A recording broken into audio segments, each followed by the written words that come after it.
ವಾಸ್ಯ ಶ್ರುತಿಸುನಯಮಾನೈಕವಿಷಯಾತ್ ಸ್ವತಂತ್ರಸ್ತಂತ್ರಜ್ಞೋ ಗುರುರಪಿ ಗುರೋರ್ಯಶ್ಚ ಜಗತಾಂ ವಿಮೂಢಾ ಯತ್ತತ್ವಂ ಪ್ರಕಟಮಿಹ ವೇತ್ತುಂ ಸ್ವಮನಸೋ ಮುಕುಂದಂ ಧ್ಯಾಯಾಮ ಪಹತ ಕುಹಕಂ ತಂ ಸ್ವಮಹಸಾ ಸರ್ವವಿಘ್ನಃ ಪ್ರಶಮನಂ ಸರ್ವಸಿದ್ಧಿಕರಂ ಪರಂ ಸರ್ವಜೀವ ಪ್ರಣೇತಾರಂ ವಂದೇ ವಿಜಯದಂ ಹರಿಂ ಕರೋತು ಮಮ ಕಲ್ಯಾಣಂ ಹರಿಹಯಮುಖಾಭಿದಃ ಗುರುಶ್ಚ ಮಧ್ವನಾಮಾ ಮೇ ವರದೋಸ್ತು ನಿರಂತರಂ ವಾಣಿತೆ ಕರಪಣ್ಯಂಬ ಚರಣೋ ಹೃದಿ ಸರ್ವದಾ ಮದ್ವಾಕ್ಯ ಸರಣೀರ್ಭೂಯಾತ್ ಶ್ರೀಮದಾಚಾರ್ಯ ಭಾವಗ ತಮಾಶ್ರಯೇ ಗುರುಂ ಭಕ್ತ್ಯಾ ಮಹಾವಿಶ್ವಾಸಪೂರ್ವಕಂ ನಿಕ್ಷೇಪೆ ಸರ್ವಭಾರಾಂಶ್ಚ ಗುರೋ ಶ್ರೀ ಪಾದಪಂಕಜೇ. ನಿನ್ನೆ ದಿವಸ ಇಂದ್ರದೇವರ ಅದಿತಿ ಕಶ್ಯಪರ ಮಗನಾಗಿ ಅವತಾರ ಮಾಡಿರುವಂತಹ ಇಂದ್ರದೇವರ ಮಹಿಮೆಯನ್ನ ನಾವು ನೋಡ್ತಾ ಇದ್ದೀವಿ. ಋಗ್ವೇದದಲ್ಲಿ ಬರುವಂತಹ 2ನೇ ಮಂಡಲದಲ್ಲಿ 12ನೇ ಸೂಕ್ತ 15 ಋಕ್ಕುಗಳಿಂದ ಕೂಡಿರುವಂತಹ ಭಗವಂತನ ಮೂಲತಃ ಭಗವಂತ ಇಂದ್ರ ಶಬ್ದ ವಾಚ್ಯನಾಗಿರುವಂಥವನು. ಸಜನ ಸ ಇಂದ್ರ ಅನ್ನುವಂತಹ ಆವರ್ತನೆಯಿಂದ ಪ್ರಾರಂಭ ಆಗುವಂಥದ್ದು. ಆ ಇಂದ್ರಾಂತರ್ಗತನಾಗಿರುವಂತಹ ಭಗವಂತನ ಸ್ತೋತ್ರವನ್ನ ಮಾಡಲಿಕ್ಕೆ ಹೊರಟಿರುವಂಥದ್ದು ವೇದ. ಅದರ ಒಂದು ಸೂಕ್ತದ ಅರ್ಥವನ್ನ ತಿಳಿಲಿಕ್ಕೆ ಪ್ರಯತ್ನವನ್ನ ಮಾಡೋಣ. ಯೋಜಾತ ಏವ ಪ್ರಥಮೋ ಮನಸ್ವಾನ್ ದೇವೋ ದೇವಾನ್ ಕ್ರತುನಾ ಪರ್ಯಭೂಷತ ಯಸ್ಯ ಸುಷ್ಮಾ ಕ್ರೋಧಸಿ ಅಭ್ಯಸೇತ ದ್ರಮಣಸ್ಯ ಮಹಾಂ ನ ಸ ಜನಾಸ ಇಂದ್ರಃ. ವೇದದಲ್ಲಿ ಇಂದ್ರದೇವರ ಮಹಾಮಹಿಮೆಯನ್ನ ತಿಳಿಸ್ತಾ ಇದ್ದಾರೆ. ಇಂದ್ರದೇವರ ಬಗ್ಗೆ ಸರಿಯಾಗಿ ತಿಳ್ಕೊಂಡವ್ರಿಗಿಂತ ತಪ್ಪು ತಿಳಿದವರೇ ಬಹಳ. ಹಾಗಾಗಿ ಈ ಇಂದ್ರದೇವರ ಒಂದು ವೈಶಿಷ್ಟ್ಯತೆ ಏನು ಅಂತ ಇವತ್ತು ತಿಳಿಯೋಣ. ಮೊದಲನೇದಾಗಿ, ಎಲೆ ಜನರೇ, ವೇದ ಹೇಳ್ತಾ ಇದೆ, ಯಾರು ಹುಟ್ಟಿದ ಕೂಡ್ಲೆ ದೇವತೆಗಳಿಗೆ ಮುಖಂಡ ಅಂತ ಅನಿಸ್ಕೊಂಡ್ರು, ಸ್ಥಿರವಾದ ಮನಸ್ಸು, ಅದ್ಭುತವಾದ ಕಾಂತಿ, ರುದ್ರಾಸುರನನ್ನ ಕೊಂದು ದೇವತೆಗಳನ್ನ ರಕ್ಷಣೆ ಮಾಡಿದನು, ಅವರ ಮರ್ಯಾದೆಯನ್ನ ರಕ್ಷಣೆ ಮಾಡಿದನು. ಸೇನೆಯಿಂದ ಕೂಡಿದ್ದ ಇವನಿಂದ ದ್ಯುಲೋಕ ಮತ್ತು ಭೂಲೋಕಗಳಲ್ಲಿ ಇರುವಂತಹ ಲೋಕಕಂಟಕರು ಯಾವಾಗಲೂ ಭಯಭೀತರಾಗ್ತಾರೋ ಅವರೇ ಇಂದ್ರದೇವರು. ಮೊದಲನೇ ಮಂತ್ರ ಹೇಳುತ್ತೆ ಅರ್ಥವನ್ನ. ಈ ರೀತಿಯಾಗಿ ತಿಳಿರಿ ಇಂದ್ರದೇವರ ವ್ಯಕ್ತಿತ್ವವನ್ನ.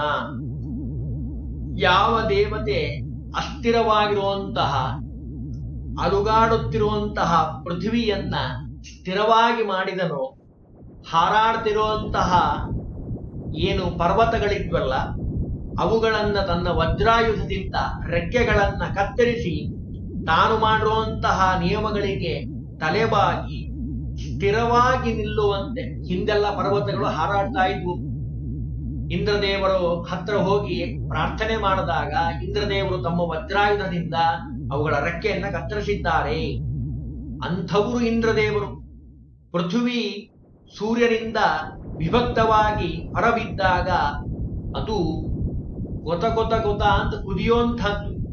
ಭೂಮಿಯಲ್ಲಿ ಗುರುತ್ವಾಕರ್ಷಣ ಶಕ್ತಿ, ಗ್ರಾವಿಟೇಷನ್ ಪವರ್, ಫೋರ್ಸ್ ಅಂತ ಹೇಳ್ತೀವಲ್ಲ, ಪರ್ವತ ಇರಲಿಲ್ಲ. ಆ ಸಂದರ್ಭದಲ್ಲಿ ಪರ್ವತದಷ್ಟು ಕುದಿಯುವಂತಹ ಭಾಗಗಳು ಅಲ್ಲಲ್ಲಿ ಹಾರಿ ಬೀಳ್ತಾ ಇದ್ವು. ಇಂದ್ರನು ಸತತವಾಗಿ ಮಳೆಗೈದು ಪೃಥ್ವಿಯನ್ನ ತಣ್ಣಗೆ ಮಾಡಿದ್ದಾರಂತೆ. ಗುರುತ್ವಾಕರ್ಷಣವನ್ನ ಪಡೆದಂಥ ಪೃಥ್ವಿ ಶಾಂತವಾಗಿರುವಂಥದ್ದು. ಹೀಗಾಗಿ ಅದರ ವ್ಯವಸ್ಥೆಯನ್ನ ಕಾಪಾಡುವಂಥವ್ರು ಇಂದ್ರದೇವರು. ಅಂತಹ ಎತ್ತರದಲ್ಲಿದ್ದಾರೆ ಇಂದ್ರದೇವರು. ಇನ್ನು ದಟ್ಟವಾದ ಮೋಡಗಳನ್ನ ಕತ್ತರಿಸಿ 7 ವಿಧವಾದ ಗಂಗೆಯನ್ನ, 7 ವಿಧವಾದ ಗಂಗೆ ಅಂತ ಯಾವ್ಯಾವುದು? ಅಲಕನಂದ, ಮಂದಾಕಿನಿ, ಭಾಗೀರಥಿ, ಗಂಗಾ, ಜಾಹ್ನವಿ, ಹುಗಲಿ ಮತ್ತು ಪದ್ಮ ಅನ್ನುವಂತಹ 7 ವಿಧ ಗಂಗೆಯನ್ನ ಭೂಮಿಯಲ್ಲಿ ಹರಿಸಿದ್ದಾರೆ.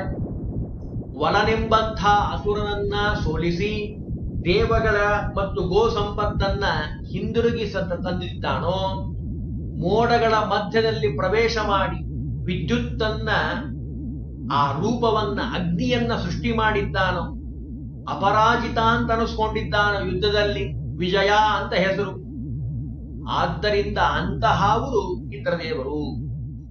ಇನ್ನು ಚಂಚಲವಾಗಿರುವಂತಹ ಭೂಮಿಯನ್ನ ಆಕಾಶಕಾಯಗಳನ್ನ ಆಯಾ ವೃತ್ತಗಳಲ್ಲಿ, ಕ್ರಾಂತ ವೃತ್ತಗಳಲ್ಲಿ ಸರಿಯಾಗಿ ತಿರುಗೋ ಹಾಗೆ ಮಾಡಿದಂಥವ್ರು ಇಂದ್ರದೇವರು. ಜಗದ್ವಿನಾಶಕ ಮಾಡುವಂತಹ ಅಸುರರನ್ನ ಸದೆಬಡೆದು ಅವರನ್ನೆಲ್ಲ ನಾಶಪಡಿಸಿದಂಥವ್ರು. ಬೇಡನು ಮೃಗಗಳನ್ನ ತನ್ನ ಸ್ವಾಧೀನದಲ್ಲಿ ಹೇಗೆ ಇಟ್ಕೊಳ್ತಾನೋ ಹಾಗೆ ಅಸುರರನ್ನ ತನ್ನ ಹಿಡಿತದಲ್ಲಿಟ್ಟುಕೊಂಡಿರುವಂಥವ್ರು ಅಂಥವ್ರು ಇಂದ್ರದೇವರು. ಶತ್ರುಗಳಿಗೆ ಭಯಂಕರ ಅಂತ ಅನಿಸ್ಕೊಂಡಿರುವಂಥವ್ರು ಇಂದ್ರದೇವರು. ಶತ್ರುಗಳ ಕೈಯಲ್ಲಿ ಸಿಗಬಾರದು ಅಂತ ಹೇಳಿ ಮೇಲಿಂದ ಮೇಲೆ ಜಾಗವನ್ನು ಬದಲಾವಣೆ ಮಾಡುವಂಥವ್ರು. ಶತ್ರುಗಳ ವಾಹನಗಳಾದ ಎತ್ತು, ಕುದುರೆ ತಮ್ಮ ಮೇಲೆ ಆಕ್ರಮಣ ಮಾಡಿದಾಗ ಅವುಗಳನ್ನು ಹಿಂಸಿಸಿ ಅವುಗಳ ಪೀಡೆ ಸುರರಿಗೂ ನರರಿಗೂ ಆಗದಂತೆ ರಕ್ಷಣೆ ಮಾಡುವಂಥವನು ಇಂದ್ರದೇವರು. ಅಂಥವನು ಇಂದ್ರ. ಆ ರೀತಿಯಾಗಿ ಪ್ರಾರ್ಥನೆ ಮಾಡಬೇಕಂತ. ಯಾರೇ ಭಕ್ತರು ಬಂದು ಪ್ರಾರ್ಥನೆ ಮಾಡಲಿ, ತನ್ನ ಆಶ್ರಯವನ್ನ ಬೇಡಿ ಬಂದವರಿಗೆ, ಯಜ್ಞದಲ್ಲಿ ಸ್ತೋತ್ರ ಮಾಡೋರಿಗೆ ಇಂದ್ರ ಯಸ್ವಾಹ ಅಂತ ಆಹುತಿ ಹಾಕ್ತಾರೆ. ಯಾರು ಸ್ತೋತ್ರ ಮಾಡ್ತಾರೋ, ಆಹುತಿಯನ್ನ ಕೊಡ್ತಾರೋ ಅವರಿಗೆ ವಿಶೇಷವಾಗಿ ಅನುಗ್ರಹ ಮಾಡುವಂಥವ್ರು. ಅಷ್ಟೇ ಅಲ್ಲ, ಇಂದ್ರದೇವರ ಕೆನ್ನೆಗಳಿದ್ದಾವಲ್ಲ ಅವು ಬಹಳ ಸುಂದರವಾಗಿದ್ದಾವಂತ. ಸೋಮಯಾಗದಲ್ಲಿ ಸೋಮಲತೆಯನ್ನ ವಿಶಿಷ್ಟ ಕಲ್ಲಿನ ಪಾತ್ರೆಯಲ್ಲಿ ಕುಟ್ಟಿ ರಸವನ್ನ ಹಿಂಡಿ ತೆಗೆಯಲು ಉದ್ಯುಕ್ತನಾಗಿರುವಂತಹ ಎಲ್ಲಿ ಅಸುರರು ಪೀಡಿಸರೋ ಅಂತ ಅನ್ನುವಂತಹ ಭಯದಿಂದ ಯಜಮಾನರನ್ನ ರಕ್ಷಣೆ ಮಾಡ್ತಾನಂತೆ ಇಂದ್ರದೇವರು. ಅಂಥವ್ರು ಇಂದ್ರದೇವರು. ಕುದುರೆ, ಗೋ, ಗ್ರಾಮ, ರಥ ಇವುಗಳಲ್ಲೆಲ್ಲ ಅಂತರ್ಗತವಾಗಿದ್ದು ರಕ್ಷಣೆ ಮಾಡ್ತಾನೆ, ತನ್ನ ಅಧೀನದಲ್ಲಿಟ್ಟುಕೊಂಡಿದ್ದಾರೆ ಅಂಥವ್ರು ಇಂದ್ರದೇವರು. ಸೂರ್ಯ ಮತ್ತು ಉಷಾದೇವಿಯರನ್ನ ಸೃಷ್ಟಿಸಿದ ಇಂದ್ರನಾಮಕ ಹರಿಯ ಅನುಗ್ರಹದಿಂದ ರುದ್ರಾಸುರನನ್ನ ಸಂಹರಿಸಿ ದೇವತೆಗಳನ್ನ ರಕ್ಷಿಸಿರುವಂಥವನು. ಮೋಡಗಳನ್ನ ವಜ್ರಾಯುಧದಿಂದ ಛೇದಿಸಿ ಜಗಕ್ಕೆ ನೀರು ಬರೋ ಹಾಗೆ, ಅಂದ್ರೆ ಮಳೆ ಬರೋ ಹಾಗೆ ಮಾಡುವಂಥವರು ಇದೇ ಇಂದ್ರದೇವರು. ಶ್ರೇಷ್ಠರಾಗಿರುವಂತಹ ದೇವಸೇನಾ ನಾಯಕರಾಗಿರುವಂಥವರು. ಅಂತಹ ಇಂದ್ರದೇವರ ಮಹಿಮೆ ಅಪೂರ್ವವಾಗಿರುವಂಥದ್ದು. ದೇವತೆಗಳಾಗಲಿ ಮಾನವರಾಗಲಿ ಯಾರ ಸಹಾಯವಿಲ್ಲದೆ ಯುದ್ಧದಲ್ಲಿ ಜಯವನ್ನ ಸಂಪಾದಿಸಲಿಕ್ಕೆ ಸಾಧ್ಯ ಇಲ್ಲವೋ ಅವನೇ ಇಂದ್ರ. ಅಂತಹ ಎತ್ತರದ ದೇವತೆ ಇಂದ್ರದೇವರು. ಅಂದ್ರೆ ಯುದ್ಧದಲ್ಲಿ ವಿಜಯ ಅದು ಇಂದ್ರದೇವರ ಪಾಲಾಗಿರುವಂಥದ್ದು. ಕಾರಣ ವಾಯುದೇವರ ಮೇಲೆ ಭಕ್ತಿ, ವಿಷ್ಣುವಿನಲ್ಲಿ ಭಕ್ತಿ. ಆದ್ದರಿಂದಲೇ ಇಂದ್ರದೇವರಿಗೆ ಅಷ್ಟೊಂದು ಸಾಮರ್ಥ್ಯ ಬಂದಿರುವಂಥದ್ದು. ಇಷ್ಟೇ ಅಲ್ಲ, ಎಲ್ಲ ಜನರು ಅಂತ ನಾವೇನಿದ್ದೀವಲ್ಲ, ಜೀವಿಗಳು ಅಥವಾ ಸಕಲ ಇಂದ್ರಿಯ ಅಭಿಮಾನಿಗಳು, ಅವರೆಲ್ಲರಿಗೂ ಸ್ವಾಮಿ ಅಂತ ಅನಿಸ್ಕೊಂಡಿರುವಂಥವ್ರು ಇಂದ್ರದೇವರು. ಅಂತಹ ಒಂದು ವ್ಯಕ್ತಿತ್ವ ಇಂದ್ರದೇವರದು. ಇನ್ನು ದೇವತೆಗಳಿಗಿಂತ ಹೆಚ್ಚಿನ ಸಂಖ್ಯೆಯಲ್ಲಿ ಇರುವಂತಹ ಅನೇಕ ತರಹದ ಪಾಪಗಳನ್ನ ಮಾಡಿದಂತಹ ಅಹಂಕಾರಿಗಳು, ಮದೋನ್ಮತ್ತರು, ಅಸಂಖ್ಯರಾದ ಅಸುರರನ್ನ ಇಂದ್ರದೇವರು ತಮ್ಮ ವಜ್ರಾಯುಧದಿಂದ ಸಂಹಾರ ಮಾಡಿದ್ದಾರೆ. ಇಂದ್ರ ದೇವರ ಒಂದು ವೈಶಿಷ್ಟ್ಯತೆ, ದೇವರನ್ನ ತಿಳಿಯದ, ಅವನನ್ನ ಅರಿಯದ ನಾಸ್ತಿಕರಿಗೆ ಎಂದಿಗೂ ಉತ್ಸಾಹವನ್ನಾಗಲಿ ವಿಜಯವನ್ನಾಗಲಿ ಕೊಡೋದಿಲ್ಲ. ಜನರನ್ನ ನಾಶಪಡಿಸಲು ಬಯಸುವಂತಹ ಲೋಕ ಕಂಟಕರನ್ನ ಸಂಹಾರ ಮಾಡಿ ಜಗತ್ತನ್ನ ರಕ್ಷಣೆ ಮಾಡುವಂತಹ ಭಾರ ಹೊತ್ತಿರುವಂತಹ ದೇವತೆ ಅದು ಇಂದ್ರದೇವರು. ಯಾಕೆ? ಭಗವಂತ ಮತ್ತು ವಾಯುದೇವರ ಅನುಗ್ರಹ ಇದೆ, ಅದಕ್ಕೆ ಅಂತಹ ಒಂದು ಸ್ಥಾನ ಬಂದಿರುವಂಥದ್ದು.